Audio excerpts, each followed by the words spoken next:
لهولێرا پایتەختە هەرێما کوردستانê Serokê Enekesê Ebrahîm Biro û Serokê Komîta Peywendiyên Derve ya Enekesê Kamîran Haco semînarek birêvebirin.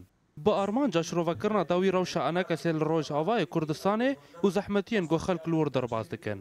مخواست بهتر ام پارتیان کردستانی آگادار بکن که افروشا ایرو کردستان سوریه تی درباز دبه و کریاری که پیدا دژی ملت کرد که دژی سرکردایتین انجمن اجتماعی کردی دکه یعنی او مسئولیتک توایی نامتنی دوین قوی کردستانی جی آگادار بن زانبن براستی چل کردستان سوریه چه دبه Ji aliyê xwe Kamîran Haco agahiyên derbarê hevdîtina hemandiya Sûrî û Aldar Xelîl red kirin û amaje bi wêyekê kir ku di demên pêş de wê gerek wan li Amerîka hebe.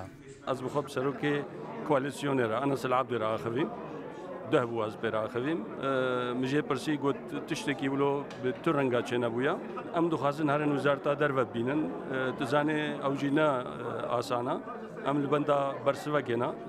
لێنەها ئەگەر ببێ نەبێژی ئەمێ چن سەر ئاستا سیناتۆرە و پەرلەمەنتێرە وانە ئەمێ بخوازن هەفدیتنا چێ بکەن. Di semînarê de hejmarek ji kesayetiyên Kurdistanî beşdar bûn.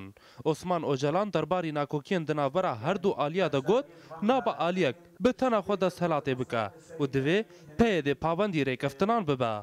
Peyê de nebêje ku ez desthilatım rêga li hêzê din bigire. Pêwîstiye ku enekes jî li ser xakî welatê xwe di nav çalakiya siyasî de be. Semînara Enekesê li ser du beşan hate şirovekirin. Beşek li ser rewşa hundir û nakokiyên di navbera her du aliyên siyasî de û beşekî din li ser encamên hevdîtinên navdewletî û çarenûsa danûstandinên cinêfê.